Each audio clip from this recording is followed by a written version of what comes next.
საგამომშვიდობისა და კეთილი იყოს თქვენი მობრძანება გადაცემაში On the Record, რომელიც i24 News-ის სიღრმისეული ინტერვიუს შოუ. რადგან ისრაელი კიდევ ერთი არჩევნებისკენ მიიცავს, ჩვენ მომავალი ეპიზოდების ნაწილს მიუძღვნით შიდა საკითხებს, რომლებიც ხშირად უბულებელყოფილია სწრაფად ცვალებად საინფორმაციო ციკლში და სათაურებში ვერ ხვდება. დღევანდელი გადაცემა ისრაელის არაბულ მოსახლეობაზე იქნება ფოკუსირებული, რომელიც ისრაელის მოსახლეობის 20%-ზე მეტს შეადგენს, თუმცა ისტორიულად უარს ამბობდა ისრაელის მმართველ კოალიციაში მონაწილეობაზე. სულ ახლახანს კი ეს შეიცვალა. ისრაელის საზოგადოებაში ღრმად ინტეგრირებული არაბები მნიშვნელოვან პოზიციებს იკავებენ, როგორც საჯარო, ისე კერძო სექტორში, მათ შორის ქვეყნის ჯანდაცვის სისტემის საყრდენს წარმოადგენენ, რომლის 30%-იც არაბია. და მიუხედავად ამისა, მათი სოციალური პრობლემების დიდი ნაწილი 10 წლეულების განმავლობაში უბულებელყოფილი იყო, როგორც მემარჯვენე, ისე მემარცხენე ისრაელის მთავრობების მიერ. ამიტომ მოახლოებული არჩევნებისა და არაბულ თემებში მზარდი ძალადობის ფონზე ისრაელის მოსახლეობისა და არაბული საზოგადოების წინაშე არსებული გამოწვევებისა და შესაძლებლობების გასაანალიზებლად ჩემთან ერთად არის რედა ჯაბერი.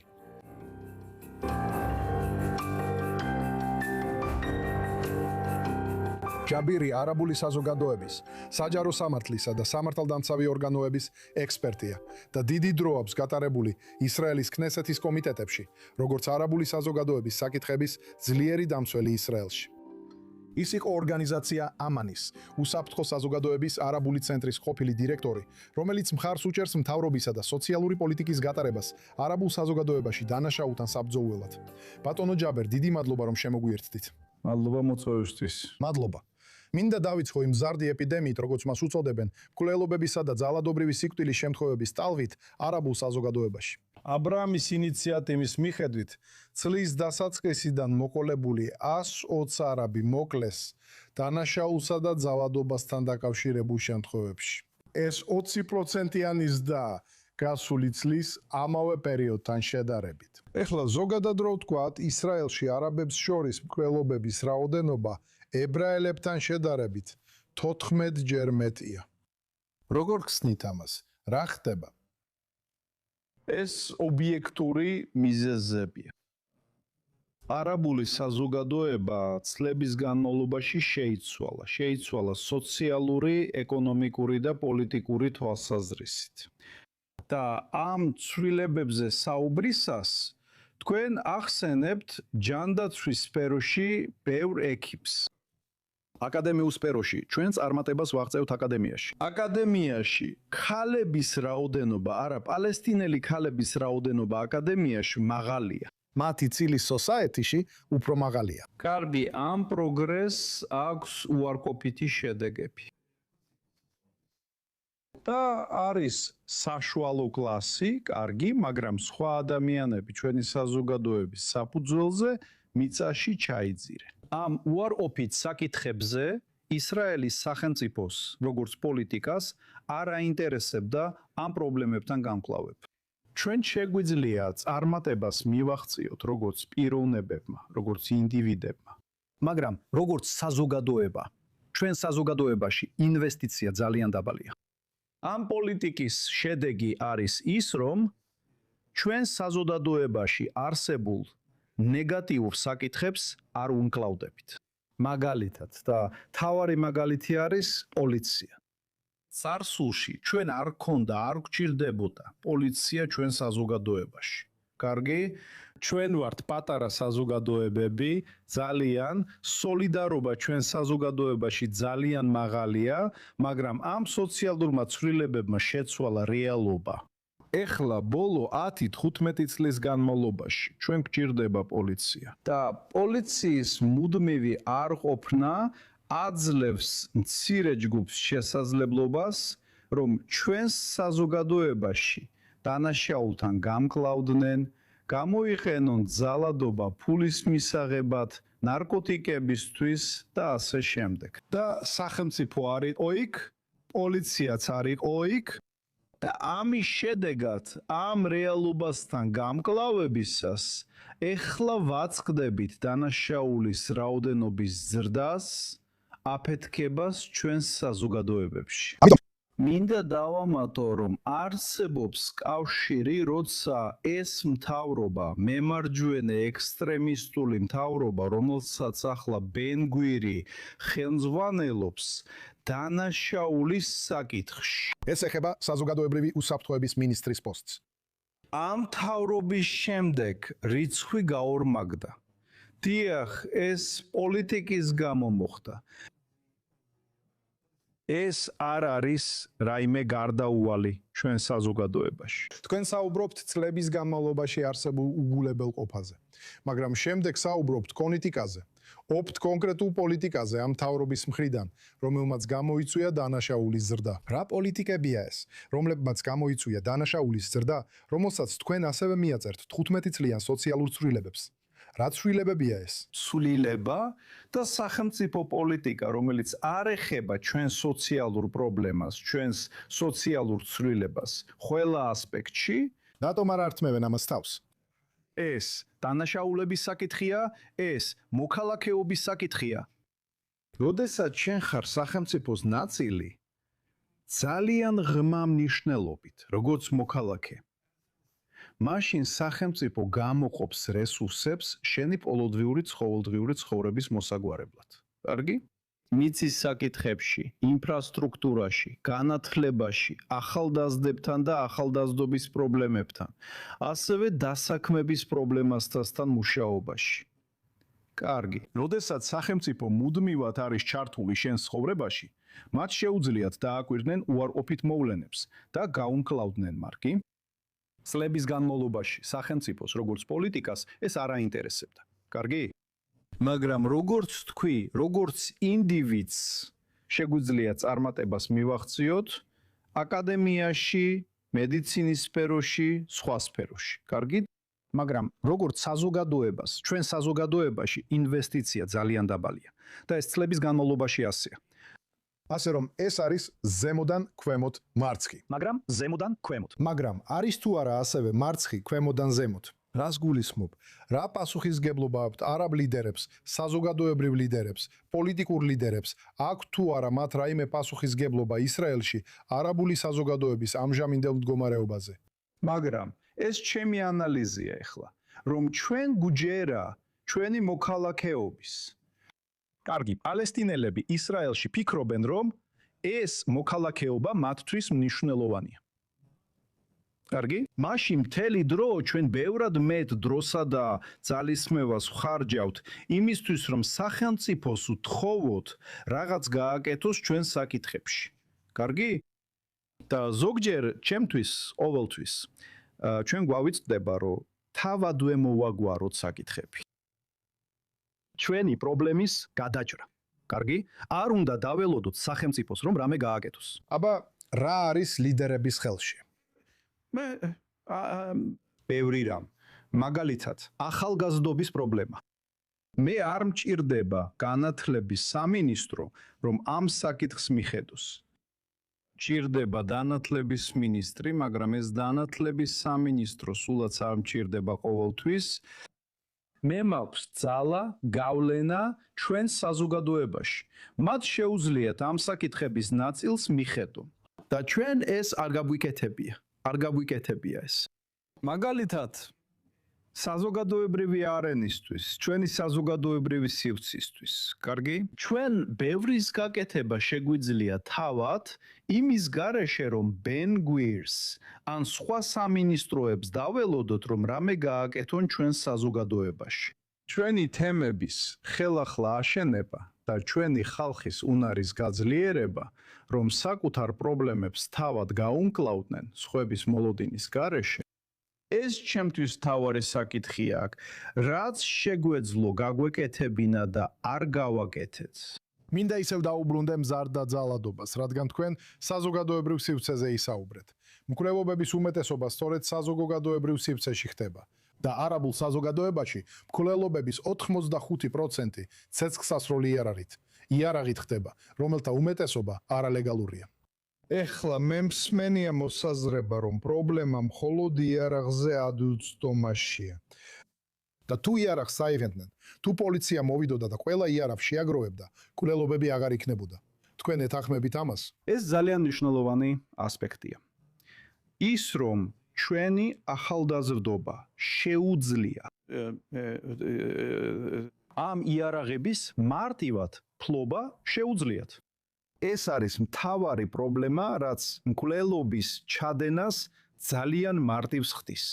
რადგან წარსულში ჩვენ საზოგადოებაში, როცა ორ მხარეს შორის კონფლიქტი იყო, მაქსიმუმი იყო დანით დაჭრა ან ქვის სროლა.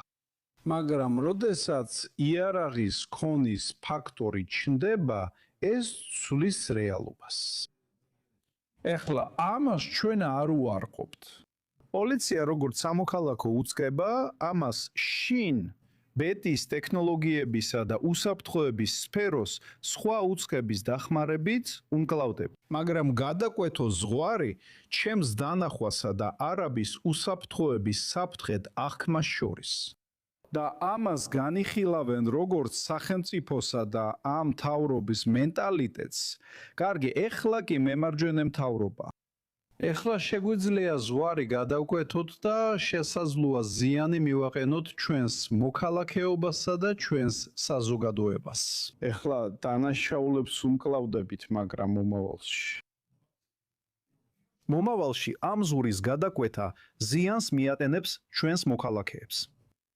ეხლა მოკლედ არსებობს თუ არა შეშფოთება, რომ ეს იარაღები შეიძლება მოხდეს ტერორისტულ ორგანიზაციებში, რომლებიც საფრთხეს უქმნიან ისრაელის უსაფრთხოებას. ფიქრობ არ. და ის სწორედ ამას აკეთებს ისრაელში მემარჯვენე ფრთა. დიახ, ის იყენებს ჩვენს საზოგადოებაში არსებულ მტკივნეულ მდგომარეობას. ჩვენ გვინდა რომ სახელმწიფომ ჩვენ საზოგადოებაში ყველა იარაღი შეაგროვოს. ეს ჩვენ საზოგადოებაში ყველა პოლიტიკურ პარტიას ეხება, ყველა საზოგადოებას. ყველა უნდა რომ სახელმწიფომ ეს იარაღები შეაგროვოს. და ჩვენ არ ვფიქრობთ, რომ ეს იარაღები ებრაულ საზოგადოებას დაემუქრება. მაგრამ ისრაელში ზოგიერთი საზოგადო მოღვაწე, ბენ გვირი და სხვები, ყოველთვის ცდილობენ ებრაული მხარე არაბული მხრიდან შეაშინო. მათი შექმნილი წარმოდგენის გამოყენებით. წარმოიდგინე, რომ შესაძლოა ამ კრიმინალებმა გადაკვეთონ ზღვარი და უსაფრთხოების საფრთხედ იქცნენ, ისინი არ სურთ პრობლემის გადაჭრა. მათ სურთ ამ პრობლემის გამოყენება პოლიტიკური სარგებლისთვის. და ეს არის ის, რაც ყოველთვის გვინდა ჩვენი ებრაელი მეგობრებისთვის.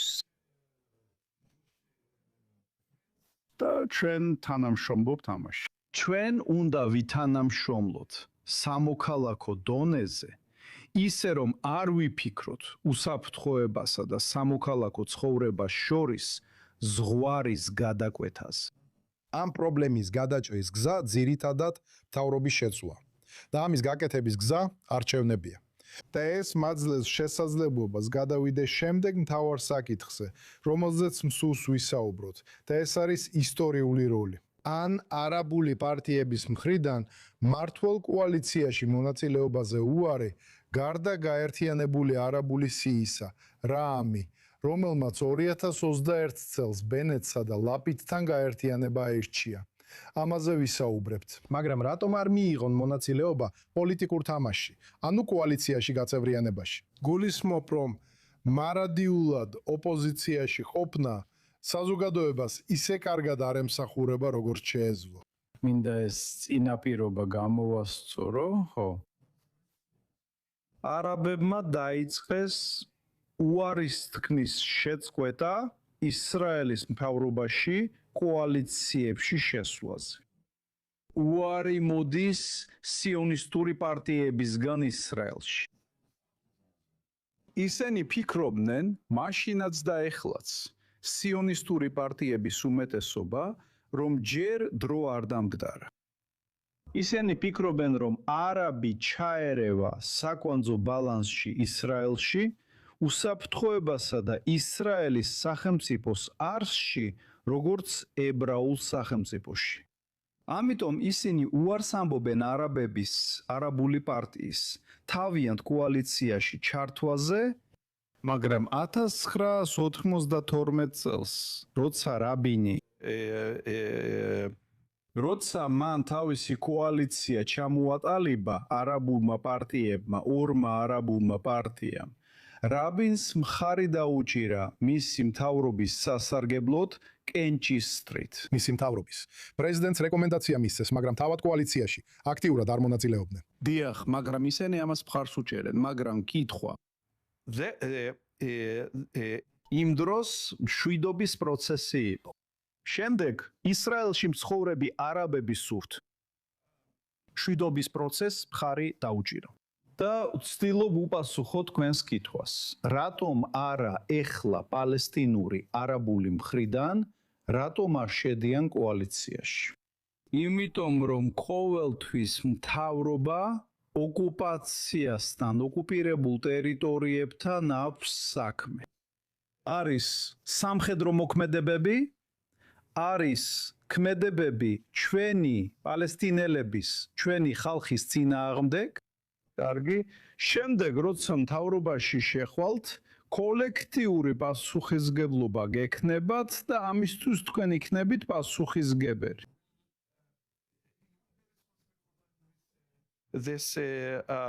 პოლიტიკა დასავლეთ სანაპიროზე და შემდეგ ღაზის სექტორში, მაგრამ ნება მომეცით, ამაზე კიდევ ერთხელ გავამახვილ ყურადღება. მაშინ კითხვა აქ არ არის მხოლოდ ის, რაც ჩვენ გვეკუთვნის პალესტინელებს აქ ისრაელში.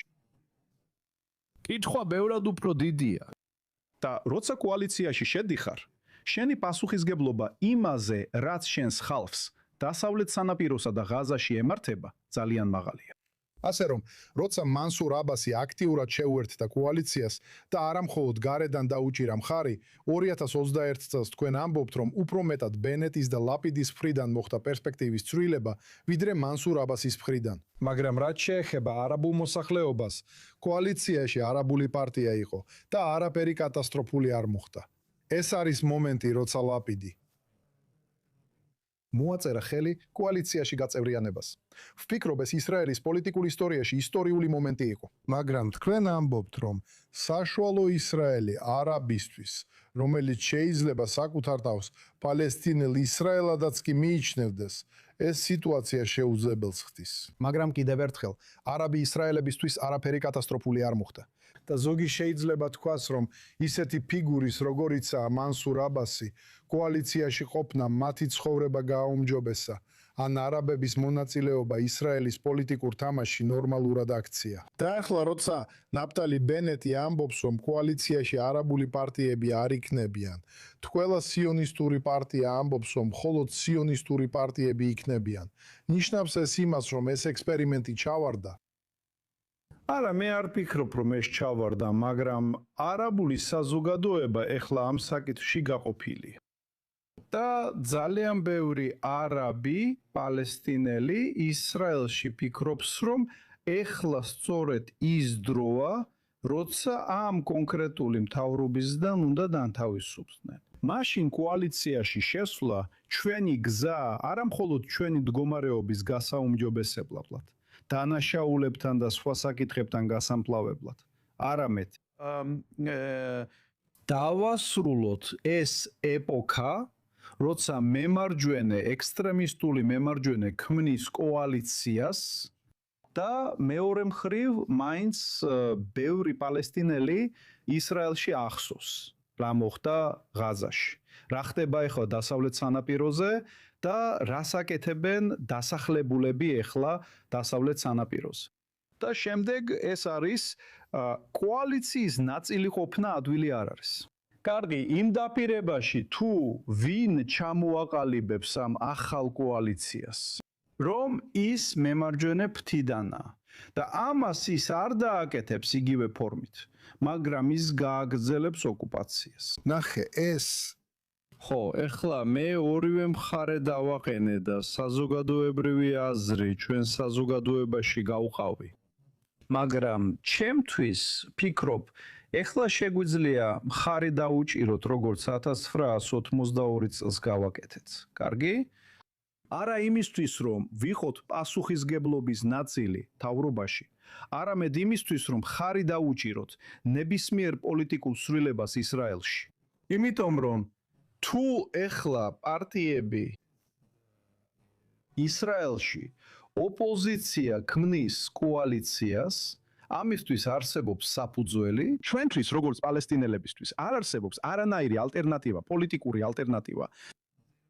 პოლიტიკური ალტერნატივა არის მემარჯვენეების დაბრუნება ხელისუფლებაში. ამჟამად ამ პოლიტიკურ ვითარებაში ჩვენ არ გვაქვს სხვა არჩევანი, გარდა იმისა, რომ ხარი დაუჭიროთ ისრაელში ამ პოლიტიკურ პარტიებს. ანუ თქვენ ამბობთ, რომ თქვენთვის იდეალური გამოსავალია დაბრუნება 1982 წლის მოდელზე, როცა რაბინი გარედან უჭერდა მხარს, ვიდრე მანსურ აბასის, ნაფტალი ბენეტის და იაირ ლაპიდის მოდელი, როცა ცდილობდნენ შიგნიდან გავლენის მოხდენას.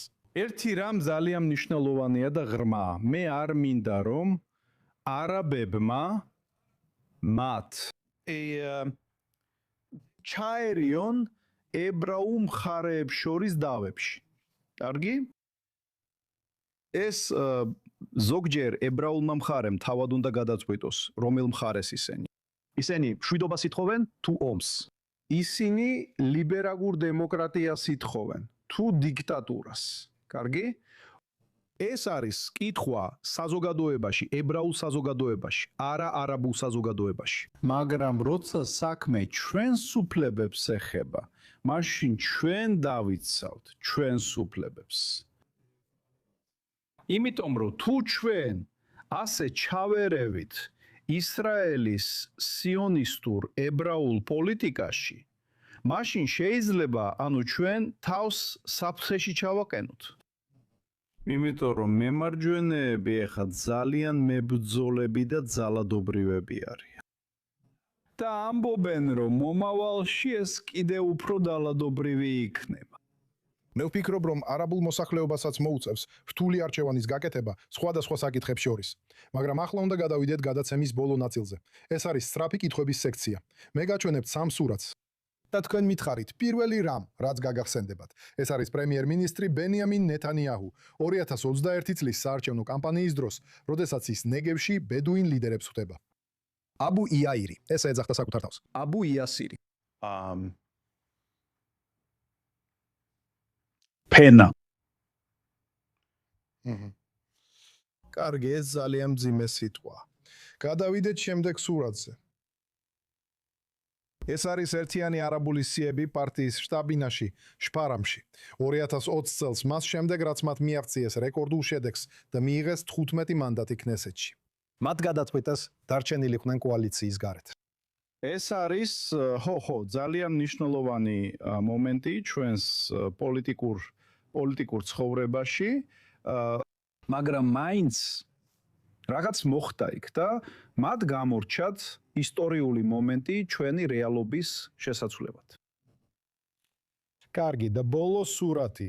ეს ამ წლის იანვრიდან არის. ესენი არიან 4 მთავარი არაბული პარტიის ლიდერები საკნინში, რომლებიც ხელს აწერენ შეთანხმებას ერთობლივი სიის აღდგენის მიზნით. ერთობლივი სია ჯერ არ აღდგენილა. მე ვფიქრობ, რომ ეს იმედის სურათია, რადგან ეს ფოტო გადაღებულია საკნინში დემონსტრაციის შემდეგ. და საკითხი იყო დანაშაულებრივი ქმედება იქ საკნინში. და შემდეგ საზოგადოებამ, საზოგადოების ზეწოლის ქვეშ მათ იცით უნდათ დარწმუნებულიყვნენ, რომ ისინი ერთიანობისკენ მიდიოდნენ. და ეს არის ხალხის მოთხოვნა, რომ აჩვენო. დიახ თუ არა, იქნება თუ არა ერთობლივი სია მომავალ არჩევნებში. დიახ თუ არა. ეს არის ყველაფერი, რისთვისაც დრო გვაქვს. ამაზე ჩვენ მაქვს. კარგი, აქ უნდა დავასრულოთ. კიდევ ერთხელ მადლობას გიხდით რე და ჯაბერ, რომ დრო დაგვითმეთ და დღეს საღამოს შემოგვიერთდით. მადლობა მოწვევისთვის. მადლობთ. გთხოვთ მომავალ კვირას კვლავ შემოგვიერთდეთ გადაცემაში On the Record. დღევანდელ ეპიზოდს და ყველა წინა გადაცემას შეგიძლიათ იხილოთ YouTube-ზე და Spotify-ზე. გმადლობთ ყურებისთვის.